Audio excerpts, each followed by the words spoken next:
फिलिस्तीन के बच्चों की आवाजें सुन लेते। तुम्हारे कानों में अगर वो मुल्के शाम के बच्चों की चीख आई होती, रात पूरी बेकरारी में गुजर जाती। तुम फिलिस्तीन के बच्चों की आवाजें सुन लेते।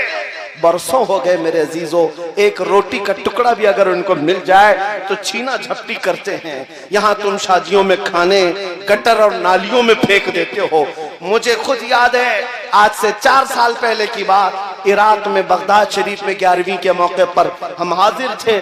हमारे जितने साथी थे 11वीं करना चाह रहे थे। हमने कहा 11वीं करेंगे, पकाएंगे, हम ही खाएंगे, जितने खा रहे हैं वही खाएंगे। अल्लाह ने सबको आपको खिलाया है। आओ रिफ्यूजी कैंप में, जो जंगों में जिनके घर तबाह हो चुके, झोपड़ियां डालकर रह रहे हैं, हम बकरे काटते हैं, उन तक गोश्त पहुंच जाए, ये सबसे बड़ी 11वीं है। लोगों ने 13 बकरे काटे थे। मैं सिर्फ एक बात आपको बता रहा हूं, हम झोलियों में भर भर करके रिफ्यूजी कैंप गए थे और ले जाकर के जब तकसीम करने के लिए आए, वो बच्चे ऐसे लिपट पड़े थे कि हमारे कपड़े फट गए, सिर्फ एक एक टुकड़ा गोश्त का लेने के लिए। और जब एक पाव किलो का गोश्त का टुकड़ा किसी बच्चे को दिया जाता, वो चूमता था, आंखों से लगाता था, अपनी अम्मा को पुकारते हुए झोपड़ी में भाग रहा होता कि अम्मा गोश्त आ गया, गोश्त आ गया। ये मंजर देखकर जितने हम तकसीम करने के लिए गए थे रो पड़े थे मेरे अजीजों।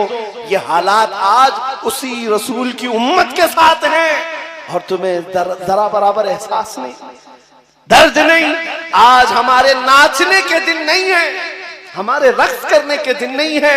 नौजवानों को नाचते हुए रक्स करते हुए देखते हैं तो दिल के अंदर अजीब सी कैफियत पैदा होती है। इस्लाह मुआशरा का ये बहुत बड़ा पिल्लर है। यहां से अगर खराबियां खत्म हो जाएं, क्योंकि मेरे आका ने फरमाया मेरी उम्मत के 2 पहिए हैं, 2 जमातें अगर सही हो गई तो मेरी पूरी उम्मत सही हो जाएगी। साहबा ने पूछा वो 2 जमातें कौन सी हैं? फरमाया एक उलमा की, एक उमरा की, अमीरों की। ये 2 अगर सही हो गए तो उम्मत सही हो जाएगी, और ये 2 बिगड़ गए तो पूरी उम्मत बिगड़ जाएगी। जरूरत है इस्लाह मुआशरा में यहाँ की भी इस्लाह की। उलमा इमाम अहमद बिन हम्बल और उनके जमाने के बड़े मुहद्दिस हैं शेख अली मदीनी, इमाम बुखारी के उस्ताद हैं।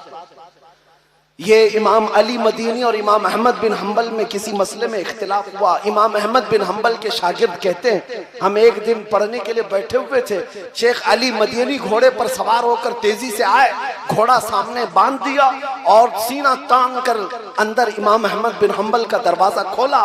चीखते हुए आ गए, अहमद बिन हम्बल कहाँ है? दरसगाह में बैठे थे। इमाम अहमद बिन हम्बल ने अपने सारे शागिर्दों को बाहर भेज दिया, जाओ हमारी बातचीत होगी। ये है बड़े उलमा की बात। छोटों को पहले बाहर कर दिया, जाओ हमारी बात होगी। दोनों बड़े मुहद्दिस हैं। इमाम अहमद बिन हम्बल जिनको 5 लाख हदीसें याद है, शेख अली मदीनी इनको भी लाखों हदीसें याद है। दोनों एक कमरे के अंदर दरवाजा बंद करके बातचीत कर रहे हैं। शागिर्द कहते हैं आवाज इतनी बुलंद हो गई थी, हमें लगता था कि अब मारपीट हो जाएगी, हाथापाई की नौबत आ जाएगी, इतना तेज आवाज अंदर से आ रही थी। थोड़ी देर के बाद आवाज ठंडी होने लगी, पस्त होने लगी, बंद हो गई आवाज, दरवाजा खुल गया। शागिर्द कहते हैं हमने दरवाजा खोला तो शेख अली मदीनी गुस्से में उठकर जा रहे थे और इमाम अहमद बिन हम्बल भी उनके पीछे पीछे जा रहे थे। जब शेख अली मदीनी घोड़े पर चढ़ने लगे, इमाम अहमद बिन हम्बल अपने दोनों हाथ उनके पैर के नीचे रखते हैं। शेख अली मदीनी इमाम अहमद बिन हम्बल के हाथों पर अपना पैर रखकर घोड़े पर चढ़ गए, सलाम किया और निकल गए। इमाम अहमद बिन हम्बल का ये अमल शागिर्द देख रहे हैं। पूछा हुजूर जो इख्तिलाफ था खत्म हो गया? इमाम अहमद बिन हम्बल ने कहा खत्म नहीं हुआ, अभी भी चल रहा है। मैं उनको कायल नहीं कर सका, उन्होंने मुझे कायल नहीं किया, इख्तिलाफ अभी भी बाकी है। शागिर्दों ने पूछा अंदर इतना चीखम पुकार हो रही थी, हाथापाई की नौबत आने वाली थी, ऐसा लग रहा था। और जब दरवाजा खुला तो आप बाहर निकलकर उनके पैर के नीचे अपने हाथ रख रहे हैं, ये क्या मामला है? अगर इख्तिलाफ है तो फिर हाथ क्यों रखा उनके नीचे? इमाम अहमद बिन हम्बल ने कहा ए लोगों, मेरे शागिर्दों, इख्तिलाफ अलग चीज है, तुम अली मदीनी को नहीं जानते, वो मुहद्दिस हैं। मैंने तो सिर्फ हाथ रखा, उनके तलवों के नीचे की मिट्टी सुरमा लगाने के काबिल है। ये हमने मिस्र में पढ़ा था, अदबुल इख्तिलाफ की कोई चीज है। उलमाए ज़वील एहतराम, आज इख्तिलाफ करने का हक है, लेकिन अदब के साथ, एहतराम के साथ अगर बाकी रहता तो कौम इस तरह मुंतशिर ना होती। आज हर कोई अलग अलग झंडा लेकर अपने अपने हलके में, इन बेचारों को कुछ पता ही नहीं, लेकिन ये बड़े बड़े मसलों में जायज नाजायज के नारे लगाते हुए घूम रहे हैं और बड़े बड़े उलमा का ईमान नाप रहे हैं। ये खराबियां यहां से दर आई, इसलिए मैंने ये दो बातें अर्ज करनी पड़ी। बहरहाल जो कुछ बयां हुआ वो आगाज बाब था, इसलिए कि इस्लाह मुआशरा एक ऐसा तवील बाब है जिसको शुरू करने के बाद इख्तिताम नजर नहीं आता। खुलासा कलाम फिर से मैं यही कहूंगा, आज के इस रात में हम ये अहद करते हैं जो आला हजरत ने फरमाया, उन्हें जाना उन्हें माना, न रखा गैर से काम, लिल्लाहिल हम्द में दुनिया से मुसलमान गया। अगर हुजूर पाक सल्लल्लाहु तआला अलैहि वसल्लम की तरफ हम सब जमा हो जाए, वो एक नाम काफी है हमारे इत्तिहाद के लिए, वो एक नाम काफी है हमारे इख्तिलाफात को मिटाने के लिए। हम सबको अगर ये एहसास हो जाए, सिलसिले दसियों क्यों ना हो जाए, ये नहरें हैं, सब उस मदीने के समंदर में जाकर जमा हो जाते हैं। तो उस समंदर से अगर प्यार हो जाए तो इतने झगड़े और फसादात मोहल्लों में कभी नजर ना आएंगे, इतने बुराइयां नहीं आएंगी।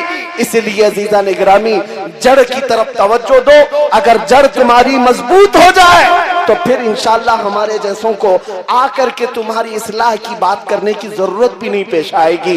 कल को तुम खुद खड़े होंगे, बुराइयों को रोकेंगे इंशाअल्लाह, रोकेंगे ना इंशाअल्लाह। और हमारे इलाकों में नशा न बिकेगा, न खाएंगे और न ही बेचेंगे और न ही करने वालों के साथ दोस्ती करेंगे इंशाअल्लाह, करेंगे ना इंशाअल्लाह।